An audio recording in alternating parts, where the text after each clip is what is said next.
When we watch a pro wrestling show, we might tend to forget that everything is scripted. Wrestlers are actors who have to do what is planned, but, just like on a movie set, there can be failures.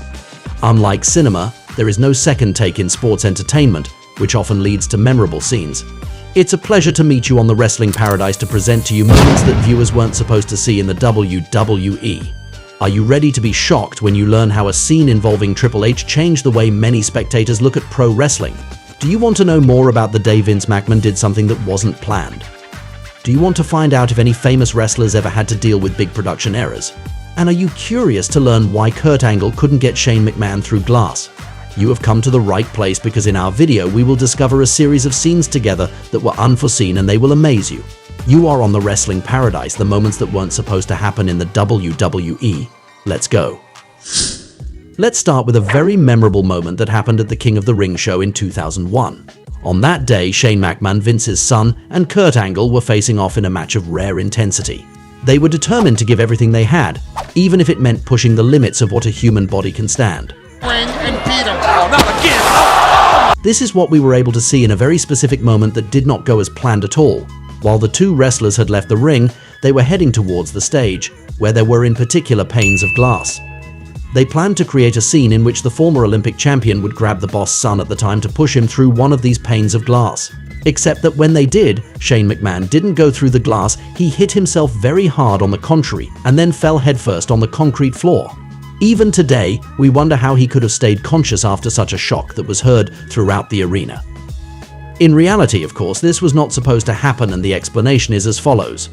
It was not sugar glass that breaks more easily, but plexiglass.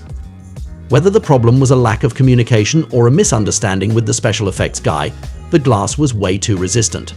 As for Kurt, he had a fractured tailbone, which prevented him from swinging Shane with all his power.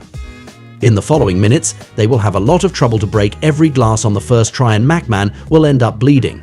As you can imagine, it wasn't supposed to go so badly, and we can salute the resilience of both men in the face of all this pain. We are at the NXT Stand and Deliver 2024 show, when there was a seemingly simple little moment that wasn't supposed to happen. During this show, which took place during the same weekend as WrestleMania 40, Bron Breakker and Baron Corbin defended their NXT Tag Team title against Axiom and Nathan Frazer. There was a rather crazy detail. Just when it was up to him to get into the match, Breakker, who was probably filled with energy, bounced on the ropes. But he did it with such speed and power that he moved the ring a little bit. It's the stiffest of competition. We could be impressed by this visual, which proved his incredible explosiveness. On the other hand, as you might expect, it wasn't supposed to happen. It is also not a catastrophic unforeseen event, but the ring should not be moved in the middle of a match, even by a few inches. We can imagine that this could possibly impact some camera shots, which have been positioned precisely relative to the ring. Nevertheless, it did make a wrestler look even more impressive. That is great for the WWE, since that's what the company tries to do throughout the year. NXT is the WWE show in which the company has traditionally made all its talent debut for several years. We can consider this show as a kind of laboratory where they conduct wrestling experiments. But that doesn't mean that they never do mistakes that were absolutely not foreseen. We had an illustration of this in August 2015, when there was a match between Becky Lynch, Charlotte Flair, Emma, and Dana Brooke in a fatal four-way. What happened there is quite amazing. Indeed, in a seemingly random sequence, Emma threw herself on Becky, who was in a corner of the ring at that moment. In the aftermath, she tries to pin her to win the match. Emma for the win. To her surprise, she then wins, although it was a moment that wasn't supposed to be the final one of a match usually, since there was not even a finisher. In reality, this is a scene that was not supposed to happen. The referee, who was counting to 3, was not supposed to do it all the way. Someone was supposed to come and break the count, but obviously it didn't happen. By the way, this explains what happened shortly after, when Charlotte attacked Emma and put her in position as if to do a pinfall. This incident, which was not supposed to happen, reminds us that one of the most important elements in pro wrestling is clearly the synchronization between all the actors.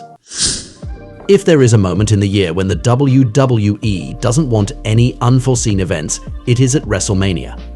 This is the most important show in sports entertainment, a showcase with maximum visibility. However, this is what happened in the 2003 edition. That year, we had an incredible matchup in particular. Vince McMahon, the boss of the company for many long years, faced Hulk Hogan, the biggest wrestling star in the 80s and 90s. And that's not all.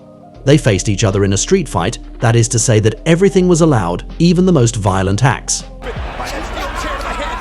Nevertheless, the various actors involved in a wrestling match remain human beings. They sometimes make mistakes or do not execute the move that is planned to perfection.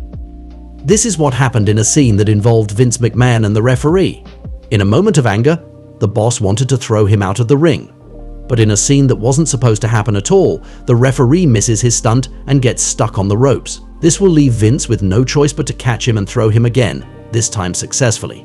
In the end, it nevertheless creates a fun little moment that shows us a bad guy who is even more cruel on a poor referee. This example shows us that unforeseen scenes can even happen to the most influential people in the Federation. At the beginning of the year 2000, there was a very intense rivalry between Triple H and Mick Foley, two of the greatest legends in WWE history. Their matches were particularly violent, with the cerebral assassin who had taken a piece of wood in his leg, the use of barbed wire, and so on. They were really determined to offer a rare and brutal show, which we could see at the No Way Out show, where they faced each other in a Hell in a Cell match. As you may know, this is a cage match in which both individuals will be locked up and where everything will be allowed. It should be noted that Mick Foley knew this type of match well, since he had fallen from the top of the cage 2 years earlier against The Undertaker. Precisely, there was the idea of Triple H and Foley fighting at the top of the structure at one point. To make this sequence even more violent, it was planned that there would be chairs on the roof of the cage so that they would beat each other with it. But Mick Foley was really exhausted. When he was supposed to throw chairs at the top of the cage, which is still about 16 feet high, he couldn't do it.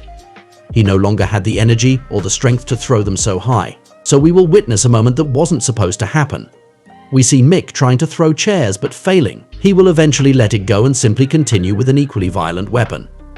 He had the intelligence not to completely break the rhythm of the match and bore the spectators by trying again and again, especially since it was broadcast live. This example shows us that the success of spectacular moments can easily be compromised if one of the wrestlers is in a state of extreme fatigue. In pro wrestling, there are several basic elements that must be respected for everything to go as planned. The wrestlers must stay in their characters, the course of the matches and the different scenes must take place as agreed. Nevertheless, if one of the actors has the misfortune to not respect this roadmap, problems can quickly happen. This is what we could see in a confrontation between Maven, a former winner of the Tough Enough show who was successfully converted into a YouTuber, and Masada. After the second did a neckbreaker on the first, he tries to do a pinfall on his colleague by putting his foot on his chest. What you need to know is that this way of pressing your opponent's shoulders to the mat to do the 3 count is extremely humiliating. This was clearly a lack of respect that Maven did not like at all. In the aftermath, he inflicted several blows without any restraint on Masada, really getting angry at him. As you might expect, it was not in the script of this match. It should be emphasized that it was all the more disrespectful that Masada was anything but a big name in the Federation. He was not a dominant wrestler, who often won, so it made no sense to do it this way. On that day, Masada made a real mistake with what could be called a lack of professionalism or humility, and we can say that he directly paid the price. One of the most famous moments that were not supposed to happen, and one of the most controversial ones, is the scene called the curtain call. We may not imagine it, but it has clearly impacted the history of wrestling, not necessarily for good reasons.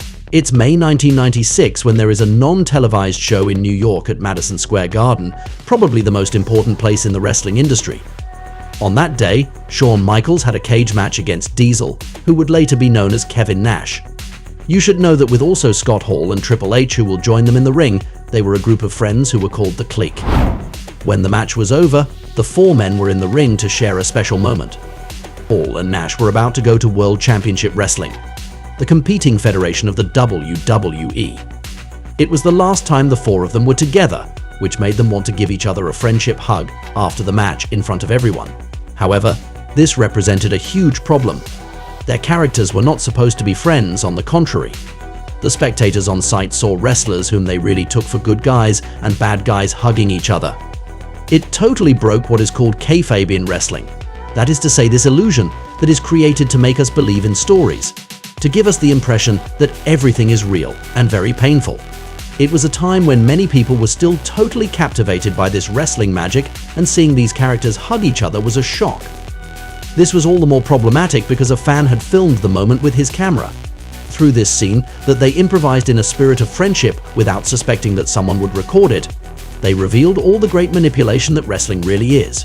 Obviously, this has contributed to the fact that a certain number of people can no longer watch it. This scene, which was not supposed to happen at all, revealed industry secrets in the open.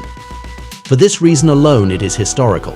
It should be noted that it will not prevent Triple H and Shawn Michaels from becoming important WWE officials years later. The future is in incredible hands with Paul.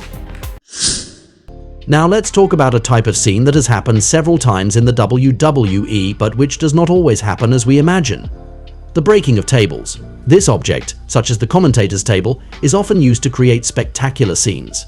They are trying even more to do it because the fans are generally fond of the tables, which they can even sometimes ask for in their chants. But it is not always easy to succeed in these maneuvers. It is generally necessary that the table is well adapted to the situation, that some screws are unscrewed if necessary. Otherwise, the risk is to fall on it without it breaking. That's what happened to Randy Orton and Roman Reigns. In the summer of 2014, the two men had a rivalry. During the weekly Monday Night Raw show, the Viper wanted to do his famous RKO move on the future tribal chief. Unfortunately, it didn't break.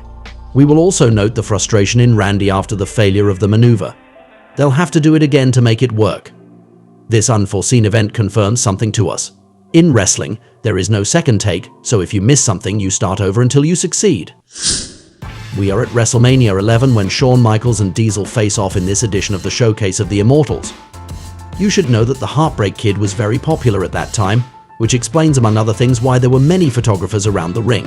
Indeed, at that time it was totally normal. The press sold much more since the age of the internet was still far away. There was a need for beautiful illustrations for the various magazines, including the WWE one.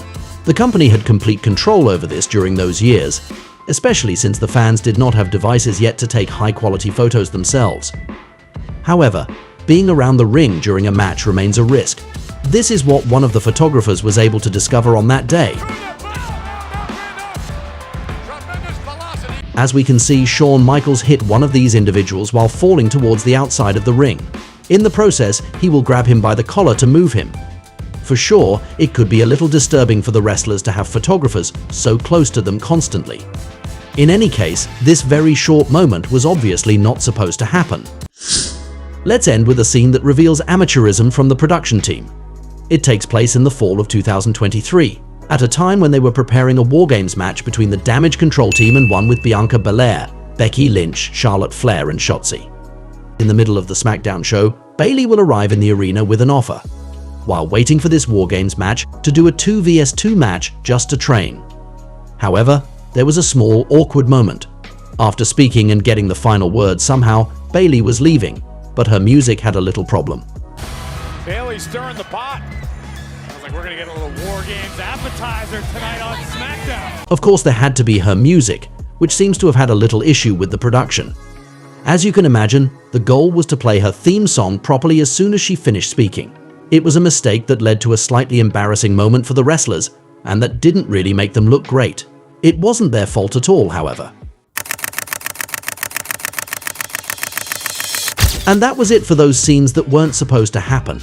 By observing all these moments, which were often caused by errors, we realize even more how hard it is to produce a show without any unforeseen event.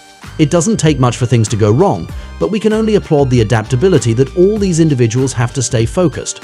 This makes me offer you a debate in your eyes: which superstar is the one who managed the best unforeseen events in his career and adapted to all kinds of hazards? We invite you to come and give your opinion. It will be interesting to talk about it. We can say that pro wrestling is really an amazing world. I hope you had a good time watching this video, and I invite you to stay on the Paradise of Wrestling to look at some other ones. See you right away. And that's the bottom line, 'cause Stone Cold said so. What?